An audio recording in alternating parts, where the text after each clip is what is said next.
All right. Bonsoir tout le monde.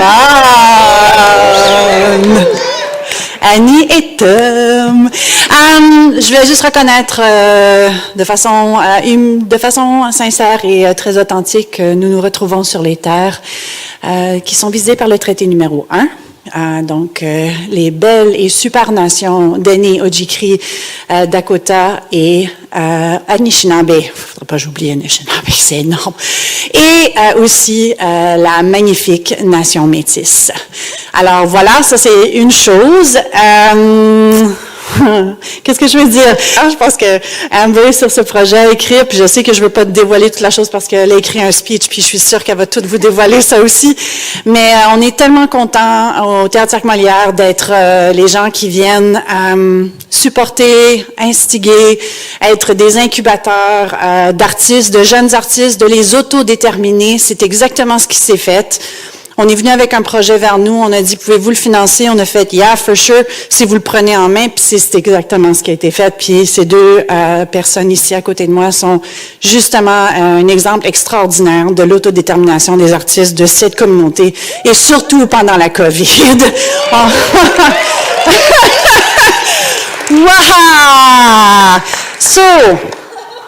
Mais j'aimerais vraiment prendre le temps aussi de célébrer l'équipe qui est derrière moi, parce que moi, je suis qu'une infime partie de cette équipe. Alors, j'aimerais Miguel Fortier à la direction technique, Samir, qui est assistant à l'administration, Ariel, qui a fait beaucoup de travail en marketing, Maxine Robert, Ginette Caron, Anna-Laure Coupe, Zoé Biggs, Eunice Osana, il y a plusieurs personnes qui sont, Aurélie, Nana Forson, qui est une force extraordinaire.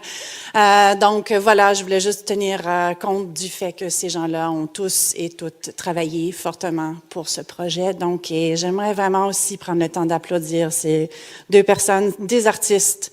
Je vous dis, c'est des artistes extraordinaires. Et puis j'ai juste hâte de voir ce qui va se passer ce soir, mais j'ai surtout vraiment hâte de voir ce qui s'en vient dans le futur parce que, holy moly, il y a de la force ici. So, bon spectacle tout le monde, merci d'être là.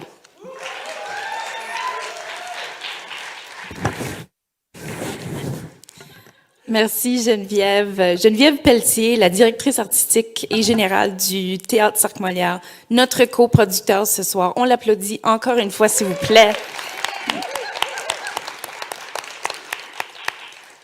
Alors, bonsoir tout le monde. Good evening, everyone. Bienvenue à cette grande première d'Annie et Tom du lundi au vendredi. Je ne peux pas croire qu'on est là, qu'on se soit rendu là.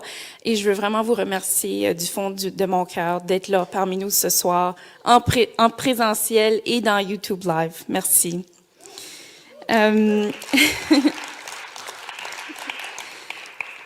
je suis arrivée à Winnipeg en août 2013 avec un certain Patrick Bazin qui se trouve dans la salle. Et je m'imaginais vraiment pas que un peu plus de 8 ans plus tard, je me trouverais dans une salle avec autant de personnes qui se sont déplacées et qui nous regardent de partout dans le monde pour qui ont choisi d'écouter une de mes œuvres. Donc vraiment, ça me fait vraiment chaud au cœur. Merci pour votre encouragement de notre gang de jeunes artistes rêveurs. Pour moi, Annie et Tom, c'est un de ces rêves qui refuse de mourir. C'est la première pièce de théâtre intégrale que j'ai écrite. C'est un projet qui m'a porté d'un bout à l'autre du pays et qui m'a accordé la chance de collaborer avec bon nombre d'artistes de théâtre, dont Marie-Ève Fontaine. Donc, c'est vraiment grâce à ces personnages, à ce texte que je me suis fait mes dents, que je suis devenue autrice de théâtre et miraculeusement productrice aussi. Donc, ce soir, je remercie toutes les personnes qui ont mis leur touche créative sur le projet et qui m'ont accompagnée dans cette folle aventure, plein de faux départs, de détours, de découvertes et enfin d'aboutissements. Alors, je remercie aussi ma famille qui regarde ce soir et je remercie chaleureusement tous nos partenaires. À toi, Marie-Ève. Okay. Moi, j'ai divisé le speech de la fin, fait que, de la fin, du début, en tout cas. Moi, j'ai rencontré Amber la première fois, en janvier 2020, je travaillais sur un show qui s'appelait « Une pelletée de poèmes » avec les Chiens de soleil à l'USB. Puis le soir de la générale, un de mes comédiens est tombé très malade et j'avais besoin de trouver quelqu'un pour le remplacer. Et j'ai demandé à Amber, qui était supposée d'être poète invitée, de lire ses propres poèmes. C'était bien chill, son affaire. Mais là, j'ai dit, tu peux-tu remplacer un des comédiens, s'il vous plaît, s'il vous plaît, s'il vous plaît? Puis elle a dit oui. Puis, en une répétition, elle a appris tous les déplacements, les mouvements, les intentions. Elle a pris les poèmes en charge. Puis, le spectacle s'est super bien passé. J'étais super impressionnée de son audace de se garrocher comme ça dans un projet théâtral de même. Puis c'est comme ça qu'on a décidé de faire équipe pour produire un show. Annie et Tom, c'est la goutte qui fait déborder le verre, c'est l'élastique qui snap après qu'on l'a tiré trop longtemps. C'est des scènes de couple. Si vous êtes en couple, vous allez vous reconnaître dans certaines scènes. C'est des scènes qui apparaissent banales, mais qui finalement nous ont à l'usure. Puis quand on ajoute un téléphone cellulaire là-dedans ou deux, puis qu'on devient absent l'un à l'autre, ouf, ça devient dur. Là, nous, avec la pandémie, on avait trouvé ça dur d'être juste en virtuel devant un écran. Ah, puis nous, on est du monde de théâtre, fait qu'on aime ça être dans une salle avec du monde, en chair et en os. Puis c'est ce qu'on a voulu faire avec Annie et Tom. Et ça a été incroyable. À la première lecture, tu sais, la Sina Jannick, la première lecture qu'on a faite en salle ensemble, c'était wow! Ah, on l'a senti, la puissance de se rassembler comme ça. On a été un peu trop optimiste de penser qu'on avait pu vous présenter ça en juillet pendant la pandémie. On n'a pas pu. Mais on a transformé notre salle de théâtre en plateau de tournage. En 3 semaines, on a fait un 180 avec une œuvre théâtrale qui est devenue un film que vous allez voir ce soir. C'était du sport, laissez-moi vous dire. Oh oui, ah bon. Après le film, il y aura une petite période. Amber est très organisée, c'est une raison pourquoi j'aime ça, être en équipe avec elle. Il y aura une question-réponse, une session d'une 20aine de minutes ou quelque chose animée par Derek Bentley avec des membres de l'équipe créative du show. On a travaillé tellement fort là-dessus qu'on a comme besoin d'en parler. Fait que si ça vous tente de rester puis de nous poser des questions, vraiment, je dis ça nous fait plaisir, mais comme on en a besoin en plus. Fait que c'est ça. Et je pense que c'est ça. Est-ce qu'on passe au film? C'est ça. Oui. Bon, ben, sans plus tarder, on vous invite à profiter de la tumultueuse monotonie d'Annie et Tom du lundi au vendredi. Bon théâtre?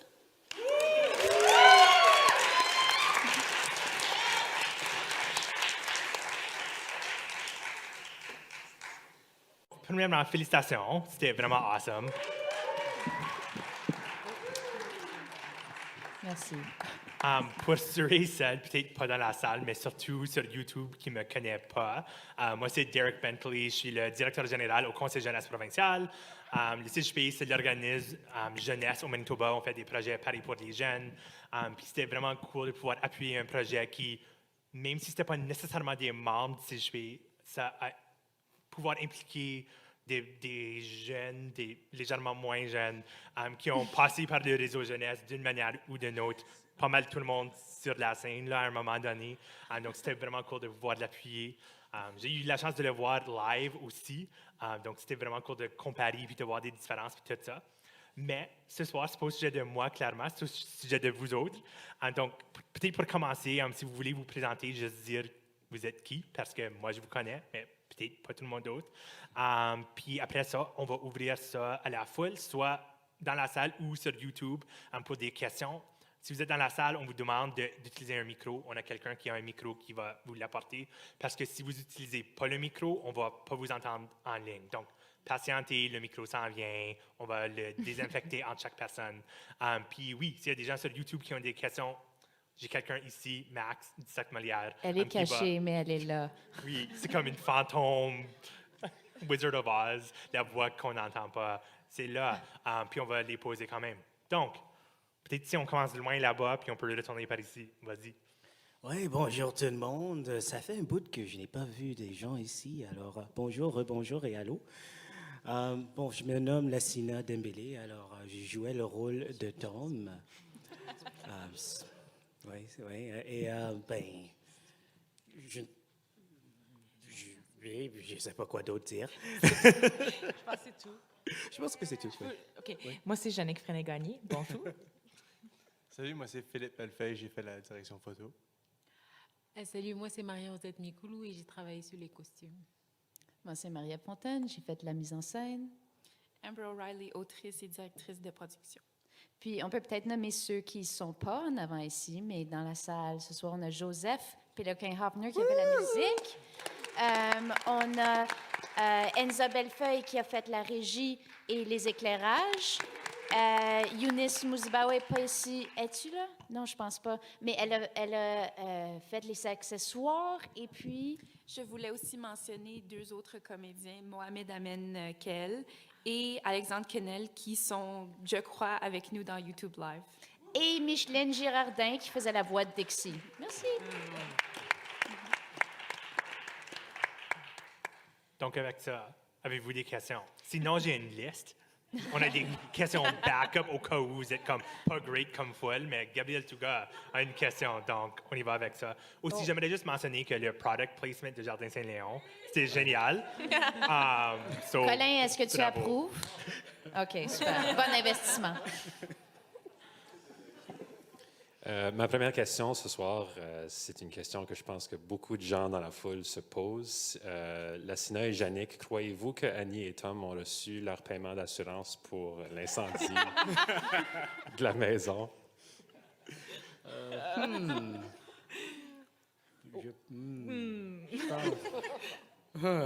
Il va falloir regarder Annie et Tom La suite. 2, la suite. Non, mais plus sérieusement, j'étais curieux de savoir, de la perspective de tout le monde, mais peut-être en commençant par Amber et Marie-Ève, quelles ont été les grandes étapes puis les grands apprentissages qui ont eu lieu dans justement ce 180 degrés vers l'écran? Loaded question. Ben, ça a été un projet extrêmement formateur pour moi du début jusqu'à aujourd'hui. Je dirais pas que c'est la fin, mais jusqu'à aujourd'hui.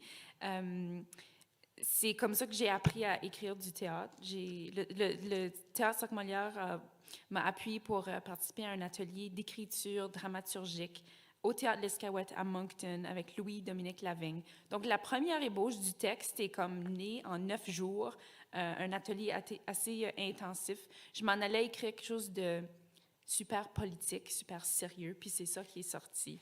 Donc, puis là, pour en arriver à une production, à une œuvre hybride vidéo-théâtre, ça a été des années de réflexion, d'essais-erreurs, de collaboration. Et dès que Marie-Ève a embarqué, j'ai comme eu un genre de soulagement, une confiance que l'œuvre allait être portée à la scène, d'une forme ou d'une autre. Puis en même temps, c'est moi qui ai dit « OK, let's go, tu deviens productrice, ah ouais, ah ouais! » Fait qu'en même temps, je l'ai comme pitché dans la gueule du lion. Puis là, je me sentais un peu responsable. Fait qu'on on s'est mis ensemble là-dedans. Mais ça a été, je veux dire, on pourrait répondre à cette question toute la nuit. D'ailleurs, c'est pour ça qu'on vous a invité à nous poser des questions. Mais je veux dire, le processus des répètes, c'était assez traditionnel quand même. Tu sais, les auditions, des répétitions, mais tout ça. Mais ça a commencé avec des répètes virtuelles qui est comme, OK, ouais, OK, ça marche. On s'est fait à l'idée. Mais quand on est arrivé en salle, comme je disais tantôt, c'était comme... Wow, ça fait du bien, on était heureux, c'était wow, il y avait de l'ampleur dans cette chose. Puis je pense quand on est arrivé 3 semaines avant le show puis qu'on nous a dit pas de public, on a fait OK. On avait comme un peu prévu le coup, alors on s'est reviré de bord avec la production vidéo, mais pour vrai, pour moi, le plus grand défi, c'était l'aspect production de cette affaire-là, d'utiliser un budget de théâtre pour faire un film. C'était comme, OK, il va falloir qu'on soit vraiment débrouillard dans la manière dont on finance cette chose. Alors, tu sais, tout le processus artistique, on pourrait en parler, mais vraiment, le gros défi pour moi, ça a été l'aspect production de tout ça, puis de mettre ça sur nos épaules, puis de le porter jusqu'à aujourd'hui. Puis c'est pas fini encore, tu sais, d'habitude, tu fais une pièce de théâtre, tu fais ta première, tu fais ta run, tu fais ta dernière, puis tu fais ton party, puis c'est fini. Mais là, nous, on faisait que commencer, comme toute l'équipe ici. Vous avez fait votre bel job, mais après, nous, on devait porter ça, tu sais. Puis on t'est essoufflé. Fait que je dirais que ça, c'était le plus gros défi. Mais en même temps, on a appris tellement de choses, tu sais, juste de transposer quelque chose qui était théâtral vers la caméra. C'était... Oh! On a appris tellement de choses, donc... moi, m'arrêter là pour tout de suite.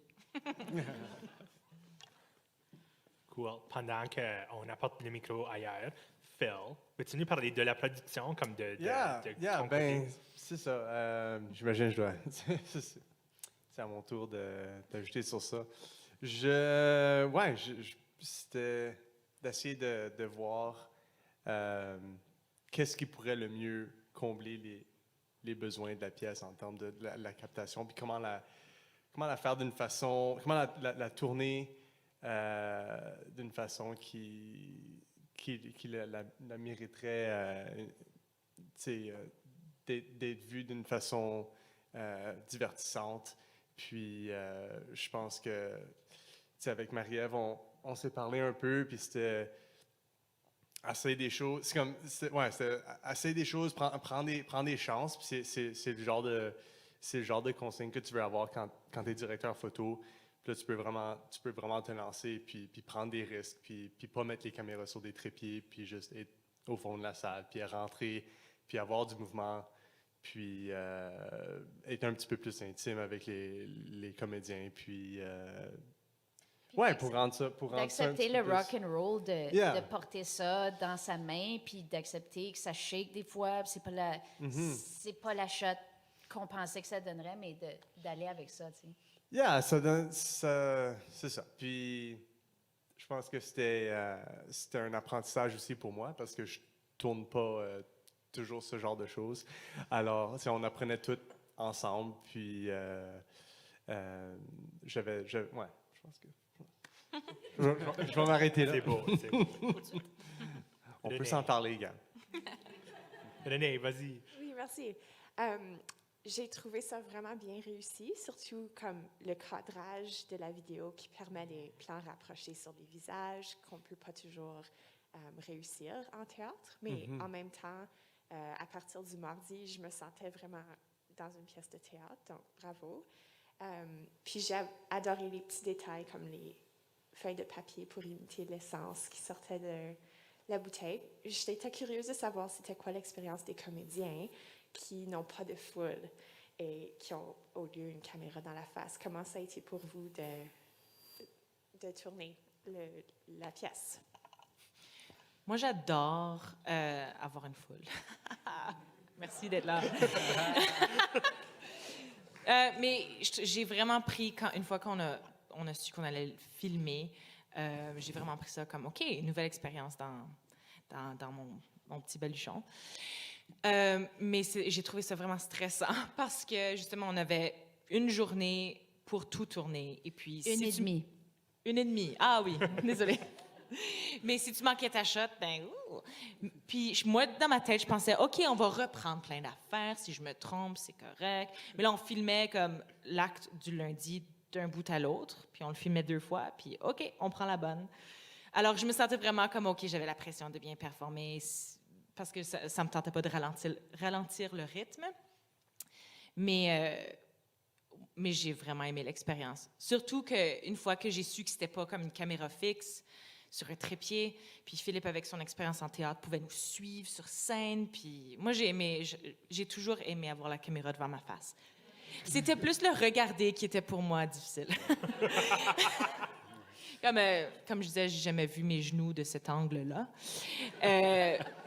Mais là, une fois que je l'ai vu, c'est correct. En tout cas, j'ai aimé l'expérience, mais justement, il y avait cet aspect de pression qui était difficile. Wow. Ben, pour moi, je pense que je suis beaucoup mon personnage. Je suis quelqu'un que tu me donnes une idée et I go with it. À un certain point, on me dit, ben, tu vas être torse nu. Je suis comme, OK. et c'est ça. Non, vraiment, ce que j'ai vraiment aimé pour ce projet, c'est qu'on avait eu des prestations à porte fermée. Et ça, comme Yannick, j'adore avoir un public, tu sais. comme j'aime attendre ma propre voix et les gens rire après que je dis quelque chose. C'est tellement fun. Alors, c'est très difficile de faire ceci sans une foule, mais on a eu la chance vraiment de pratiquer ceci.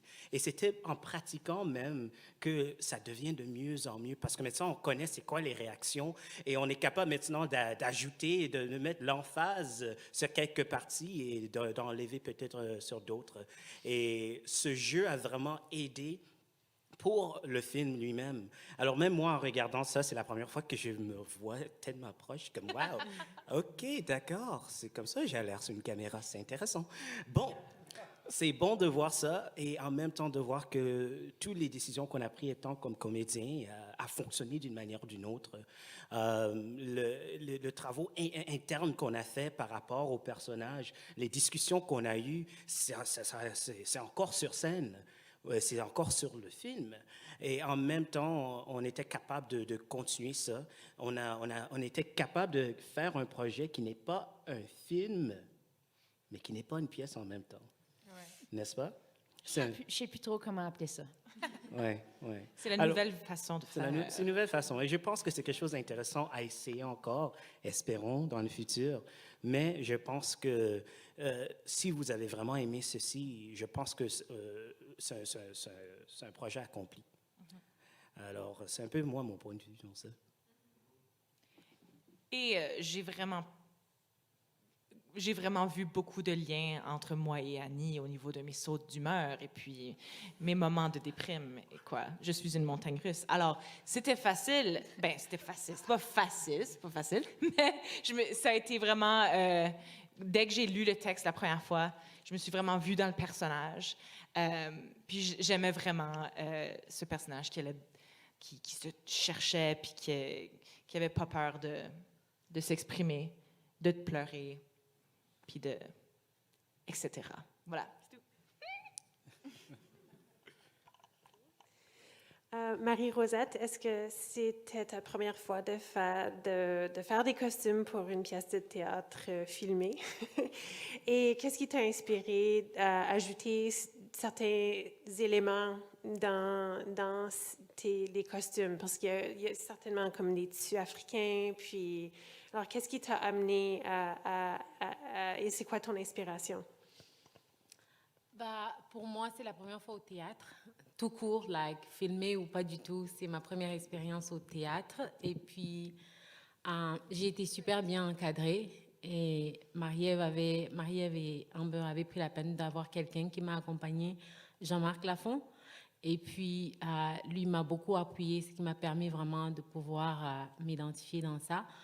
Et dès la première fois, je me souviens, Amber m'avait envoyé un message me disant « Oh, j'ai vu sur Instagram que tu faisais de la couture. Est-ce que ça t'intéresserait de travailler sur un projet ?» Je suis allée voir mon mari, j'ai dit « Ah, il y a une nouvelle opportunité. » Parce que quand j'ai commencé à coudre, le théâtre n'était même pas dans ma tête. J'étais plus boutique en ligne et autres. Et puis, c'est vraiment quelque chose qui est juste arrivé. Et puis, lors de l'entrevue, on a vraiment accroché avec Marie-Ève et puis on terminait les phrases, on voyait la même chose.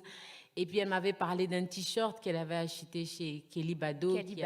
Voilà, ouais. C'est ça, qui avait juste une ligne de pagne africain dessus sur le t-shirt. C'est vraiment une touche qu'elle avait beaucoup aimée. Et puis elle was like, yeah, faisons une veste en jean avec du pagne à l'intérieur, comme ça quand Annie fait ça, on peut voir ce qu'il y a en dessous. Et puis, au fur et à mesure, on a incorporé des petits détails. Parce que moi, j'adore le pagne. J'ai grandi avec. Ma mère portait ça. J'ai porté ça. Et puis, ça fait partie de moi. Donc, voir une pièce qui a vraiment les slangs franco-manitobains. Et puis, voir ce mélange de culture-là. Et puis, ça m'a vraiment fait du bien. Et puis, depuis, j'adore le théâtre, franchement. Je suis prête pour le reste. Hein. Puis... Ouais, c'était vraiment un coup de cœur avec Marie-Rosette. Puis depuis le temps qu'on parle de ça, est-ce qu'on peut marier nos cultures, on peut-tu faire des choses ensemble? Puis là, c'était comme, hey, on peut-tu mettre du pagne africain là-dedans quelque part? Puis en plus, pour nous, c'était comme, on réfléchissait au pagne dans le sens que tous les autres morceaux sont un peu drab, sont ordinaires, il n'y a rien de spécial, c'est des couleurs un peu ternes. Puis là, tout d'un coup, il y a du pagne, puis ça Et de rend la ça intéressant. Puis c'est un peu couleur, comme la vie d'Annie Tom, c'est plate, il n'y a pas grand-chose qui se passe. Mais quand il rêve, par exemple, ça fait du bien. Fait que c'était comme un reflet de tout ça dans les costumes. Donc, ouais. Exactement. On va prendre une autre question s'il y en a. Sinon, j'ai comme 9 autres, so we're good. Mais comme ça, c'est le mieux si ça vient de vous autres.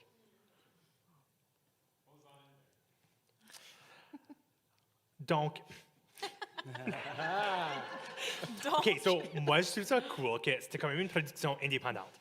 Donc, oui, il y a eu beaucoup de partenariats, mais comme à la fin de la journée, c'était comme eux autres. Donc, Marie-Ève, Amber, pouvez-vous juste nous parler de ça un petit peu, de peut-être comme hyper positif de ça, mais aussi peut-être un défi qui vient avec le fait que c'était vraiment juste vous autres? Oui, je vais y aller. Ben, voilà, on a reçu énormément d'appui. Puis, on n'aurait pas pu mener à bout ce projet-là sans le TCM qui nous a prêté des locaux de répétition et beaucoup d'appui en nature au niveau des ressources humaines, toutes les subventions, tous les partenaires que je vais remercier à la fin. Mais ça a été, comme j'ai dit, une expérience, beaucoup d'apprentissage, beaucoup de haut et de bas, franchement, parce que c'est pas facile de produire du théâtre, de produire une œuvre quelconque. Et dans le sens de produire, je parle de la logistique, l'argent, le temps et l'énergie qu'on met là-dedans pour essayer de faire en sorte que ça se tienne sur deux pattes. Donc, j'ai énormément appris. C'est un projet qui m'a poussé à mes limites, qui m'a déchirée peut-être, mais j'en suis reconnaissante aussi parce que ça a été énormément de croissance, énormément de développement professionnel. L'étape des répétitions ouvertes, on a pu en faire 3 avec une quinzaine de personnes en salle. Ça a été le fun aussi parce que ça a permis, je pense, aux comédiens d'avoir cette expérience-là, d'avoir un public. Et ça nous a beaucoup appuyé pour la captation ensuite. Moi, je rajouterais que c'est tellement laborieux comme travail que le bon côté des choses, c'est qu'à chaque fois qu'il y a quelqu'un ou quelque chose qui nous impressionne dans ça ou qui nous rend service puis qu'on s'y attendait pas ou que c'est vraiment mieux que le résultat qu'on espérait, que c'est comme un cadeau extraordinaire. Alors, tu sais, il y a du monde qui nous ont aidés. Tu sais, moi, je pense aussi à Enza et Amber. On était vraiment une bonne équipe. Alors, Enza, c'était vraiment un cadeau à travailler avec parce qu'elle était super organisée puis elle a beaucoup d'expérience. Alors, on finissait toutes nos soirées de répétition à planifier les prochaines étapes, puis on restait là beaucoup trop tard. Mais c'est grâce à ça qu'on a réussi. Mais tu sais, dans toutes les étapes, surtout dans la post-production, je pense, parce que c'est l'étape à laquelle on ne s'attendait pas vraiment. Tu sais, Philippe, il connaît la game, mais nous autres, on a embarqué Philippe en pensant, cool, on met un petit tas de budget ici pour ça, on fait ça, puis ça va être comme cool, on fait le montage. Puis c'est comme, attends, le montage, la gang. Puis c'est comme du monde qui se portait volontaire pour nous aider, ou juste du monde qu'on avait embauché, mais qui allait au-delà de ce qu'on leur avait demandé. C'était comme, quel soulagement, parce que c'était lourd, franchement, c'est lourd à porter comme productrice indépendante. Puis c'est surtout Amber, mais on a fait rouler cette machine-là ensemble. Puis ce qu'on espère vraiment, c'est que ça se termine pas ici, que ça va être sur Vimeo On Demand pour location, puis qu'on va continuer à le faire voir. Puis j'espère que ça va, tu sais, ça va mettre vos noms quelque part, puis vous allez chacun continuer dans vos chemins de théâtre, on va se recroiser, mais que ça va nous apporter quelque part, tu sais. Surtout toi, Amber, parce que c'est ton texte, puis tu as produit ça, puis c'est comme une maudite belle carte de visite. Si je peux... Ouais, si je peux ajouter sur ça, c'est que tu as produit, en fait, une pièce et un film. Tu as produit deux choses. Alors, Et puis... avoir de l'expérience comme producteur pour un film, moi j'en ai pas non plus. alors tu faisais affaire avec, en termes de la post-production, sais, le monteur, puis les monteurs que tu faisais affaire avec, pour toutes les différents corrections de couleurs, mixage sonore, toutes les révisions, tout ça, tout ce processus-là, tu sais, c'est tout un apprentissage. Puis, yeah, c'est un gros succès d'en venir à ce point-ci. Alors, ouais, félicitations. Et donc, demain et dans la semaine à venir, je vais personnellement checker vos médias sociaux. Puis si vous n'avez pas partagé le lien Vimeo, Amber va venir vous chercher puis comme « Allô, comme c'est quoi le problème? » Mais avec ça, je pense qu'on va clôturer tout ça avec Amber, avec un petit mot de la fin. Oui, merci, Derek. Donc, comme on a mentionné, la production que vous venez de voir sera disponible à louer dans Vimeo On Demand. Je pense que c'est vimeo.com/on-demand/Annie et Tom. Wouh! Ça devrait être aussi dans la description de la vidéo YouTube. Alors, achetez ça en cadeau à vos amis, votre famille. On a encore un petit manque à combler pour ce projet-là. Donc, s'il vous plaît, continuez à nous appuyer et à diffuser ça, si le cœur vous en dit. Et je veux prendre le temps de remercier nos partenaires. Donc, retenez votre tonnerre d'applaudissements jusqu'à la fin, mais voici notre belle Retenez liste. votre souffle pour le fun.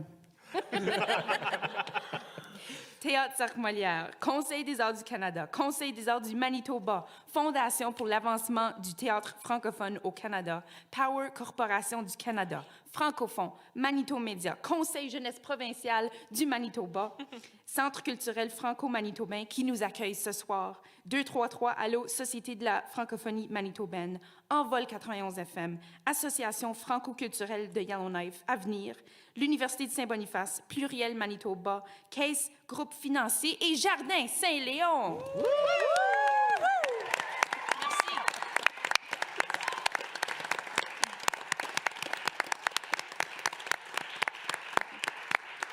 Je pense que c'est tout. Fait que merci énormément. Partagez le mot et puis on va être ici encore un petit bout.